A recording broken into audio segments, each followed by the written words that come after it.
Hello friends, welcome to success Netra. और जो आज का हमारा टॉपिक रहने वाला है वो है टेररिज्म, यानी कि आपका आतंकवाद। आतंकवाद जो आपका टॉपिक है, इसका आपके जो वर्ल्ड है यानी कि दुनिया में इसका क्या प्रभाव है और उसका इंडिया के अंदर में क्या इम्पैक्ट पड़ता है, इस चीज़ को हम आज के टॉपिक के अंदर में कवर करने वाले हैं। यानी कि हम समझेंगे जो ग्लोबल टेररिज्म है वो क्या है और इंडिया के अंदर में उसका क्या इम्पैक्ट है और इंडिया ने इसको काउंटर करने के लिए क्या क्या मेजर लिए हैं, क्या क्या चैलेंजेस हमारे सामने हैं। वो सब चीज़ों को हम इस टॉपिक के अंदर में देखेंगे। डिस्क्लेमर क्या है कि जो ये वीडियो है इसके अंदर में जो डाटा लिया गया है वो हो सकता है अलग अलग वेबसाइट या न्यूज़पेपर या मैगजीन से लिया गया है, तो हो सकता है किस केसेज में वो आपका गवर्नमेंट के जो ऑफिशियल रिकॉर्ड है उनसे वो आपका वो वेरी करें। अगर वो वेरी करता है देन आप हमें हमारी जो ईमेल आईडी है उस पर हमें इन्फॉर्म कर सकते हैं। देन आपके जो सजेशंस होंगे एंड आपके जो जो हमारी मिस्टेक होगी या टाइपिंग एरर होगी उसको हम करेक्ट करने की कोशिश करेंगे। तो देन देरी ना करते हुए शुरू करते हैं हमारा आज का टॉपिक। अगर हम बात करें टेररिज्म की, तो आपका टेररिज्म है क्या?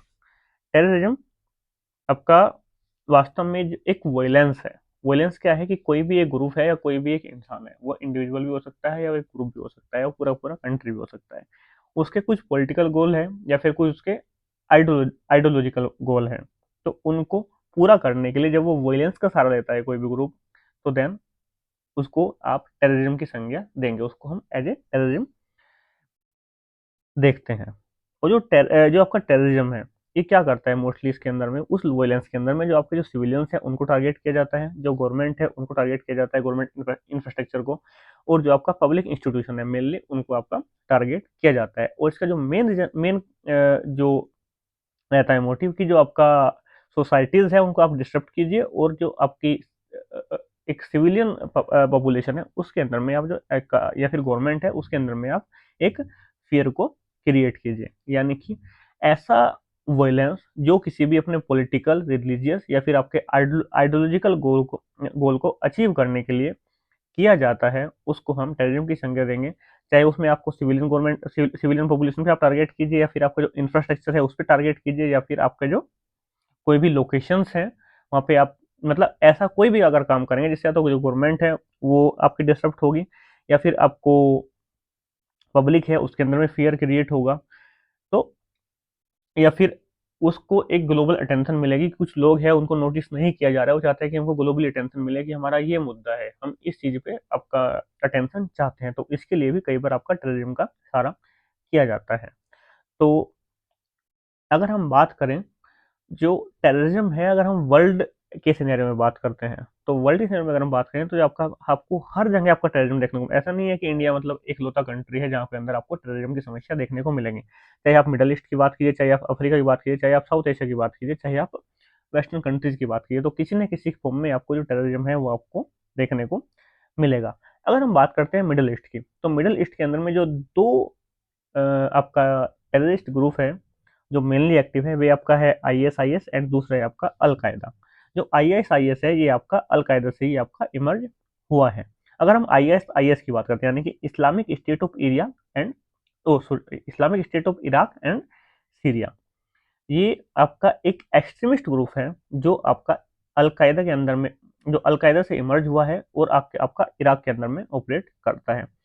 इसका मोटिव क्या है, ये चाहता क्या है? ये चाहता है एक जो आपका ग्लोबल जो वर्ल्ड है उसके अंदर में जो इस्लामिक इन्फ्लुएंस है उसको आप बढ़ाएं। आपका जो सरिया लॉ है उसको आप स्ट्रिक्ट उसका इन्फोर्समेंट हो, वो स्ट्रिक्टली आपका लागू हो जहाँ पे भी ये ऑपरेट करते हैं। और ये क्या करते हैं, ये आपका ब्रूटल वायलेंस, टेररिज्म और आपका जो रीजन रीजन को लेकर रीजनल रिलीजियस जो आपका प्रोपेगेंडा है उसको ये फैलाने की कोशिश करते हैं। और इसने आपकी जो ग्लोबल अटेंशन है वो अचीव की थी आपके 2014 से 2019 के अंदर में, सीरिया के अंदर में, जब इन्होंने इराक और सीरिया के अंदर में जो टेरिटरी है उसको कंट्रोल कर लिया था, तो ये आपका ग्लोबल अटेंशन इनको मिली थी कि हाँ मतलब ये एक ग्रुप है जो आपका टेररिस्ट ग्रुप है, ये आपका ऑपरेट करता है। अगर हम बात करते हैं अलकायदा की, तो अलकायदा को 1988 के अंदर में ओसामा बिन लादेन के द्वारा फाउंड किया गया था। यह भी आपका इस्लामिक एक्सट्रीमिस्ट ग्रुप है और सेम आपका आईएसआईएस की तरह ही इसका भी जो आपका वर्ल्ड है उसके अंदर में जो इस्लामिक इन्फ्लुएंस है उसको आपका बढ़ाना है और जो शरिया लॉ वगैरह है उसको आप स्ट्रिक्टली आपका इन्फोर्समेंट करना है। और ये इन्होंने कुछ मेजर अटैक किए हैं, जैसे आपका 9/11 के अंदर में 9/11 का आपका यूएस का अटैक था, वो भी अलकायदा के द्वारा ही किया गया है। अगर हम बात करते हैं अफ्रीका की, तो अफ्रीका के अंदर में आपका जो दो ग्रुप आपका मेनली हाइलाइटेड है, एक आपका बोको हरम, एक आपका अल शबीब। इन दोनों का सेम मतलब एक उसी तरीके से काम करते हैं कि आपका जो वेस्टर्न इन्फ्लुएंस है उसको इनको कम करना है। ठीक है, जो बोको हरम है ये आपका नाइजीरिया बेस्ड मिलिटेंट ग्रुप है जिसको 2002 के अंदर में फाउंड किया गया है। और इस्लामिक ये आपका जो वेस्टर्न इन्फ्लुएंस है, वेस्टर्न एजुकेशन है, उसको अपोज करते हैं और एक इस्लामिक स्टेट को इस्टेब्लिश करने के लिए ये अपना इनका एक मोटिव है। अगर हम बात करते हैं अल सबीब की, तो अल सबीब आपका बात करें तो ये आपका सोमालिया बेस्ड ग्रुप है। ये अल कायदा से कहीं ना कहीं रिलेटेड है। इसको 2000 मिड 2000 के अंदर में इसको फाउंड किया गया था और इसका भी सेम है कि आपका जो वेस्टर्न इन्फ्लुएंस है उसको आप अ, कम करना है। आपका जो स्ट्रिक्ट सरिया बेस्ड इस्लामिक स्टेट है उसको इसको इस्टेब्लिश करना है। और इसने जो ये इन्फ्लुएंस ये आपका ग्लोबल अटेंशन इसको मिली थी जब इसने सोमालिया और उसके नज़दीकी कंट्री पे आपका अटैक करना शुरू किया था। इसने केन्या के अंदर में भी कुछ आपके अटैक किए थे। और देन आपका ये सोमालिया के अंदर में जो एक फेडरल गवर्नमेंट है उसको अपोज करता है, जो वेस्टर्न इन्फ्लुएंस है उसको अपोज करता है। अगर हम बात करते हैं साउथ एशिया की, यानी कि जो आपका एक तरह से इंडिया के आसपास का अगर जो आपका रीजन है उसकी हम बात करते हैं, आपका तालिबान है। तालिबान एक सुन्नी इस्लामिक मिलिटेंट ग्रुप है जिस जो 1990 के अंदर में अफगानिस्तान के अंदर में ओरिजिनेट हुआ था। इसका भी सेम है कि ये आपका स्ट्रिक्ट शरिया लॉ का इन्फोर्समेंट ये चाहते हैं। और इसने 1996 से 2001 तक यूएस के अंदर में रूल किया था। लेकिन जब यूएस ने वहाँ पे इन्विजन किया तो उसके बाद में ये आपका वहाँ से थोड़ा सा मतलब ये लेस एक्टिव हो गया और ये एक इंसर्जेंट ग्रुप के रूप में निकल के सामने आया। लेकिन जैसे ही 2021 के अंदर में यूएस फोर्सेज हैं उनका विड्रॉल हो गया तो उसके बाद में इसने 2021 के अंदर में फिर से वहाँ पे आपकी अफगानिस्तान के अंदर में पावर गेन कर ली है। अगर हम बात करते हैं लश्कर ए तैयबा और आपका जैसे मोहम्मद, जो आपका लश्कर ए तैयबा है ये पाकिस्तान बेस्ड मिलिटेंट ग्रुप है। देन आपका जैसे मोहम्मद है, ये दोनों भी आपका ये भी आपका पाकिस्तान बेस ग्रुप है। अगर आप बात करते हैं लश्कर ए तैयबा की, इसको आपका 1987 के अंदर में आपका ओरिजिनेट किया गया था। और इसने 2008 के अंदर में जो मुंबई अटैक हुए थे, जो ताज होटल पे अटैक हुआ था, उसके अंदर में इसकी डायरेक्ट इन्वॉल्वमेंट थी। एंड इसका क्या है कि जो आपका इंडिया का कश्मीर के अंदर में जो रूल है, कश्मीर के अंदर में इंडिया का कंट्रोल है उसको वहां से हटाना, rule out Indian control, and वहां पे आप इस्लामिक रूल है उसको इन्फोर्स करना। और देन ये ये बहुत सारी कंट्री के अंदर में बैन है। और इसके जो आपका पाकिस्तान की इंटेलिजेंस एजेंसी है आईएसआई, उसके साथ भी इसके लिंक आपके बताए जाते हैं। अगर हम बात करते हैं जैसे मोहम्मद की, तो सेम है, इसका ये भी चाहता है कि जो आपका कश्मीर है, कश्मीर को भारत से अलग किया जाए, भारत का जो भी कंट्रोल है उससे उससे अलग किया जाए। एंड इसको 2000 के अंदर में मसूद अजहर के द्वारा में फाउंड किया गया था। इसने भी इंडिया के अंदर में बहुत सारे अटैक किए हैं। इनमें से आपका जो 2019 के अंदर में जो पुलवामा अटैक था वो भी जैसे मोहम्मद के द्वारा ही कराया गया था। तो देन इसी कारण से जो ये ग्रुप है ये भी बहुत सारी कंट्री के अंदर में आपका डेजिग्नेटेड है एज ए टेररिस्ट ऑर्गेनाइजेशन। अगर आप वेस्टर्न कंट्रीज की बात करें तो वेस्टर्न कंट्रीज के अंदर में एक टर्म फेमस है, लोन वोल्फ अटैक्स। इसके अंदर में क्या होता है कि ये लोग होते हैं वो किसी भी एक ग्रुप के रूप में काम नहीं करते हैं, इंडिपेंडेंटली काम करते हैं। इनकी कुछ आइडियोलॉजी होती है, एक्सट्रीमिस्ट आइडियोलॉजी होती है जिससे ये आपका इन्फ्लुएंस होते हैं। और इस कारण से जो ये अटैक होते हैं ये ऑपरेटिव भी अकेले करेंगे और आपका अटैक भी अकेले करते हैं। तो इसी वजह से इनका जो डिटेक्शन है कि कौन कर रहा है ये आपका वेस्टर्न कंट्रीज के लिए थोड़ा सा डिफिकल्ट हो जाता है। और इनको किसी भी एक ग्रुप की सपोर्ट नहीं होती है, फिर भी जो इनके एक्शंस होते हैं वो जो इनके अटैक्स होते हैं वो बहुत ज़्यादा मतलब बड़े लेवल पे होते हैं, जो एक सिग्निफिकेंट आपका डिस्क्रप्ट या फिर आपका हार्म आपका उस कंट्रीज को जिसके अंदर में अटैक करते हैं वहाँ पे पहुँचाते हैं। तो देन अगर हम बात करें तो मिडल ईस्ट जो है प्राइमरी हॉटस्पॉट रहा है आपका स्टार्टिंग में टेररिज्म को लेके। लेकिन अगर हम बात करते हैं इंडिया के अंदर में भी, साउथ एशिया के अंदर में जो इंडिया है वो the one of the most affected, आपकी जो टेररिज्म से अफेक्टेड कंट्रीज है उसके अंदर में इंडिया एक को काउंट किया जाता है। देन अगर हम बात करते हैं फॉर्म ऑफ टेररिज्म, अगर हम टेररिज्म की फॉर्म की बात करते हैं किस किस प्रकार का टेररिज्म आपका देखने को मिलता है, आपका मिलेगा आपका रिलीजियस टेररिज्म, जैसे मैंने आपको बताया आईएसआईएस, और आपका जैसे मोहम्मद का, ये आपका रिलीजन बेस्ड टेररिज्म है कि ये चाहते हैं कि एक पर्टिकुलर रिलीजन है उसके जो भी लॉज हैं वो आपके उनका इन्फोर्समेंट वहाँ पे हो जाए। देन आपका एक नेशनल एथनिसिटी और आपकी जो नेशनलिटी है उसको लेकर भी एक टेररिज्म होता है। वो क्या है, जैसे उसके लिए आपका LTTE यानी कि लिट्टे आपका है Liberation Tigers of Tamil Eelam. ये एक श्रीलंका बेस्ड मिलिटेंट ऑर्गेनाइजेशन है जो एक इंडिपेंडेंट तमिल स्टेट के लिए फाइट करता है। इसको 1976 के अंदर में इसको फॉर्म किया गया है। और श्रीलंकन गवर्नमेंट, श्रीलंका की जो गवर्नमेंट है उसके खिलाफ इसने एक सिविल वॉर भी यहाँ पे की थी। और जो LTTE है, जो लिट्टे है यानी कि आपको जो Liberation Tigers for Tamil Eelam है, ये ग्रुप अपने सुसाइड बॉम्बिंग है उनके लिए ये एक वेल नोन ग्रुप है।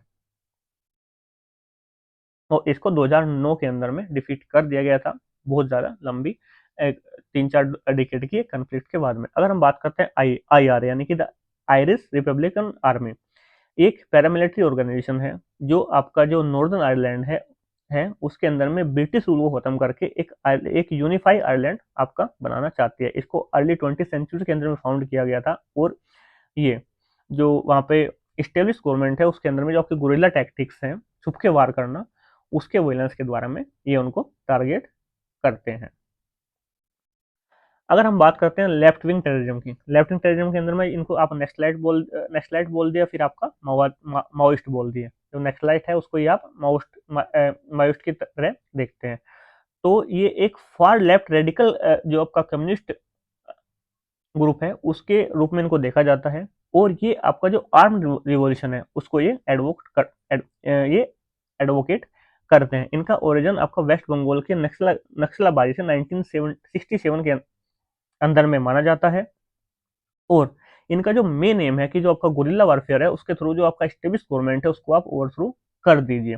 ये आपका मेनली ऑपरेट करता है आपका रूरल और आपका फॉरेस्ट एरिया के अंदर में। और आपका ये क्लेम करते हैं कि जो आपके ट्राइबल राइट्स है उनके उनके जो ट्राइबल राइट्स है उनके लिए और उनको सोशल जस्टिस मिले, उनको एक सामाजिक न्याय मिले, उसके लिए में ये फाइट करते हैं। देन एक नई फॉर्म है वो आपका जैसे जैसे आपका जो दुनिया है वो आपका एक डिजिटलाइजेशन की तरफ बढ़ रही है, तो हमारा जो साइबर टेररिज्म है वो भी आपका सामने निकल के आया है। साइबर टेररिज्म के अंदर में क्या होता है कि ये एक छोटी सी जगह पे ऑपरेट होता है और ये डिजिटली अटैक करते हैं इंटरनेट के थ्रू, जिसके थ्रू ये आपकी जो सर्विसेज है, एसेंशियल सर्विसेज उनको आप ये डिस्टर्ब कर देंगे। आपका कोई भी प्रोपेगेंडा है, आइडियोलॉजिकल है, पॉलिटिकल है, आपका रिलीजियस है, उनको आप वेरियस सोशल मीडिया प्लेटफॉर्म के थ्रू ये आपका फैलाते हैं। आपका जो क्रिटिकल इंफ्रास्ट्रक्चर है उसको आप टारगेट करते हैं, जो गवर्नमेंट का आपका सिस्टम है ऑनलाइन उसको ये टारगेट करते हैं, हैकिंग वगैरह ये करते हैं। ये मेनली जो आपका कॉन्फिडेंशियल डाटा है उसको ये आपका हैक करके उसको चुराने की कोशिश करते हैं।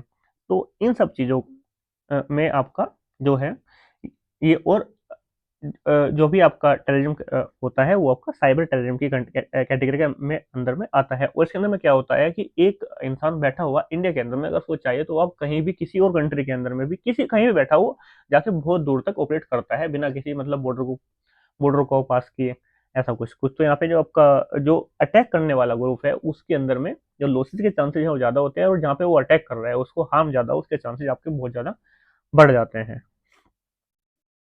नेक्स्ट हम बात करें कि जो टेररिज्म है वो आपका क्यों सामने निकल के आता है।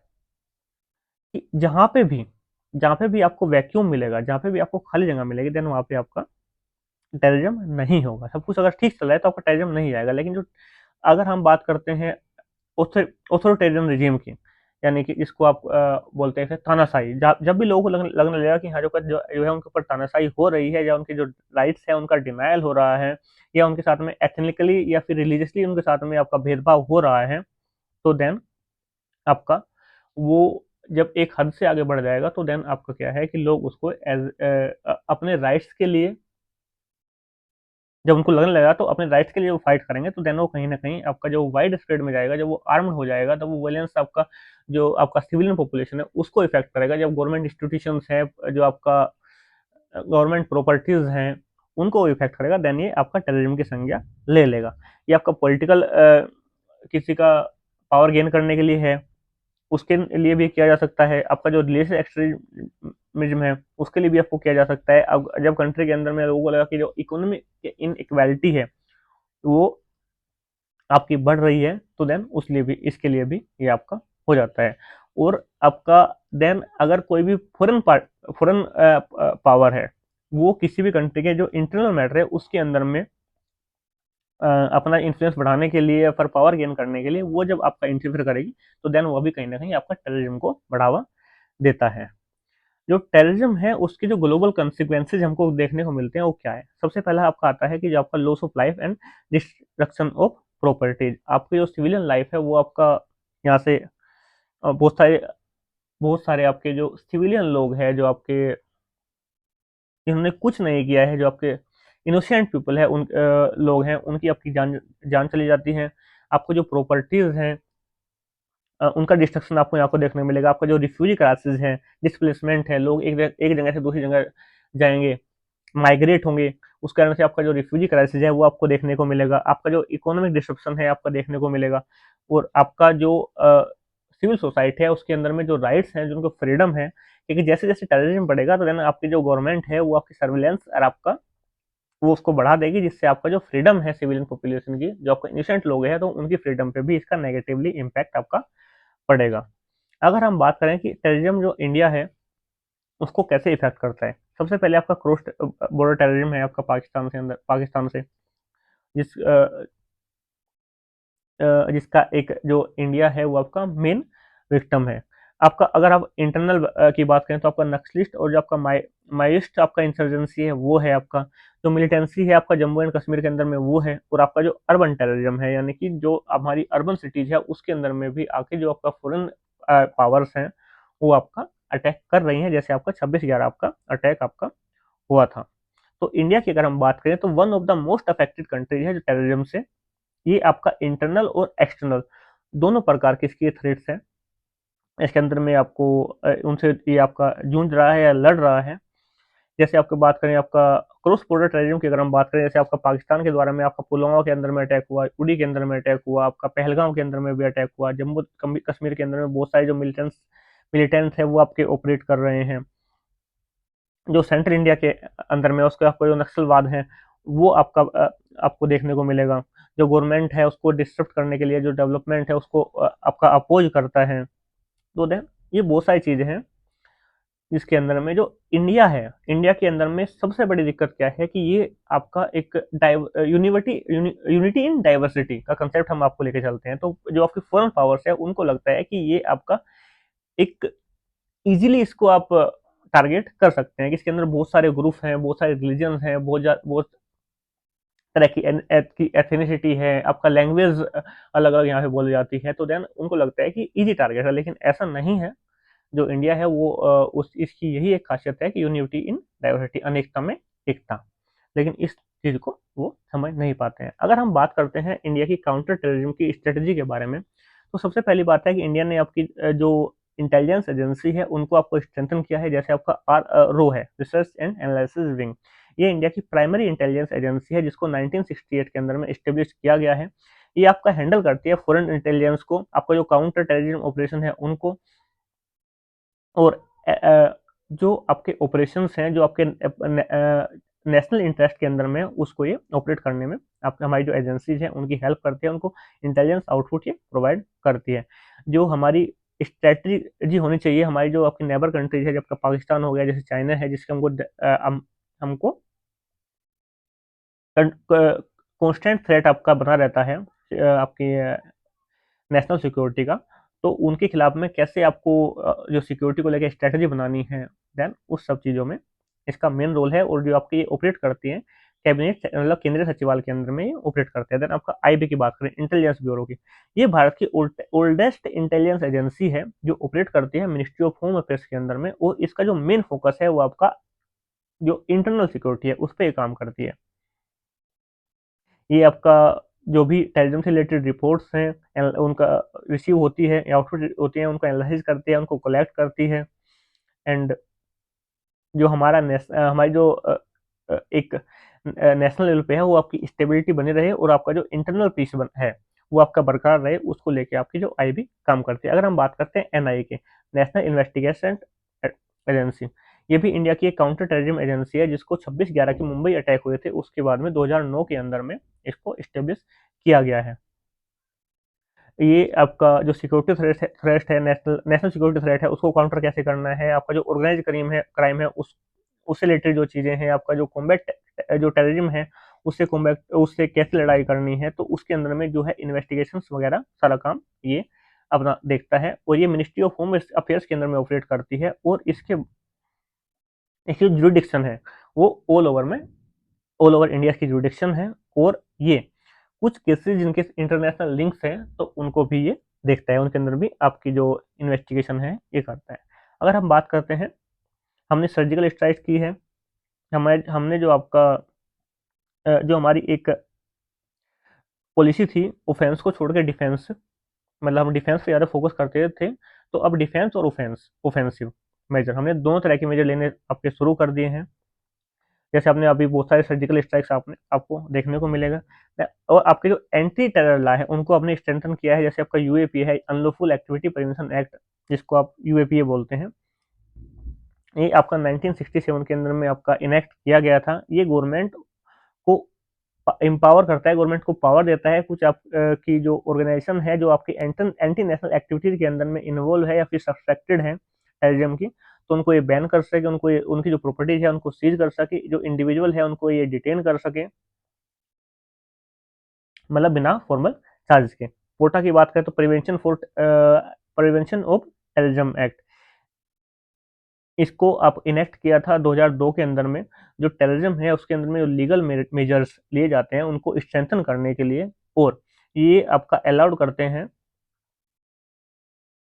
गवर्नमेंट को कि जो इंडिविजुअल्स हैं तो उनके खिलाफ में आपको उनको डिटेन किया जा सकता है बिना किसी आपकी मतलब बिना चार्जेस के अंदर पे, स्पेशल कोर्ट के अंदर पे उनको डिटेन किया जा सकता है और उसको उसके डिटेंशन को बढ़ाया भी जा सकते हैं। लेकिन इसको क्रिटिसाइज किया गया कि इसका जो मिसयूज है वो माइनॉरिटी के खिलाफ और जो आपको पॉलिटिकल ओपोनेंट है उनको खिलाफ इसका जो है मिसयूज किया जाता है। देन इसके अंदर में जो पोटा है उसको रिपील कर दिया आपका जो यूपी यानी कि जो आपकी कांग्रेस की जो गवर्नमेंट थी उसके उसके द्वारा 2004 के अंदर में इसको आपको रिपील कर लिया गया। आपका इंटरनेशनल कोऑपरेशन है हमारा, जैसे आपका जो हमारी कंट्री हमारी इंडिया है जो आपका जो जैसे मैंने आपको बताया कि डिफेंसिव और ऑफेंसिव दोनों तरह के मेजर ले रही है। जैसे इंडिया के अंदर में आपका उरी का अटैक हुआ, पुलवामा का अटैक हुआ, तो देन एज ए आपका ऑफेंसिव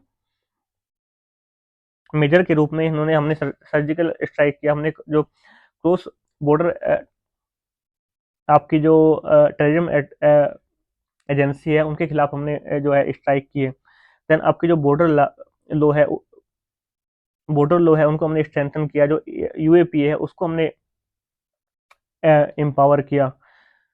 देन जो आपके जो टेररिस्ट हैं हमने यूएन के अंदर में उनको लेके गए, उनको यूएन डेजिग्नेटेड टेररिस्ट की लिस्ट में डलवाने के लिए उन्होंने प्रयास किया। और हमने जो आपकी इंटेलिजेंस कोऑपरेशन बढ़ाया अपना, जो आपकी कंट्रीज है यूएस एंड इजराइल है, इस जो अच्छी कंट्री है इंटेलिजेंस में उनके साथ में हमने अपना जो कोऑपरेशन है वो भी आपका बढ़ाया ताकि हमको बेटर आउटपुट आपसे मिलते रहे। अगर हम बात करते हैं ऑनगोइंग चैलेंजेस के बारे में, सबसे ज़्यादा क्या है आपका जो रेडिकलाइजेशन फैल रहा है आजकल में आपका इंटरनेट के through, border security and infiltration, आपका जो एंटी टेरर लॉज हैं उनका जो मिसयूज हो रहा है, पॉलिटिकल मिसयूज हो रहा है वो, और आपका जो हमारे ऐसा ना हो कि हम टेररिज्म को काउंटर करने के लिए भी सर्विलेंस इतनी बढ़ा दें कि हमारी जो सिविल लिबर्टीज हैं वो आपका जो नेगेटिवली इम्पैक्ट हो, तो उसको भी हमको बैलेंस करने के लिए, बैलेंस करते हुए चलना है। देन फ्यूचर रोड मैप क्या हो जाता है? सबसे पहले हमको जो ग्लोबल कोऑपरेशन है वो आपकी बढ़ानी होगी। आपका जो एजुकेशन है उसमें हमको इन्वेस्टमेंट अपनी बढ़ानी होगी। लोगों के लिए जो आपको इकोनॉमिक अपॉर्चुनिटीज है वो आपको क्रिएट करनी होगी। आपको जो रेडिकल आइडियोलॉजी है और उसको हमको काउंटर करने के लिए मेजर्स लेने होंगे। और जो हमारा सर्विलेंस है उसके लिए हमको जो आपकी टेक्नोलॉजी है, एआई वगैरह, उसका हमको सारा देने की रिक्वायरमेंट है। तो देन आज के लिए इतना ही। Thanks for watching. If you like keep supporting. मिलते हैं नेक्स्ट वीडियो में बहुत जल्द।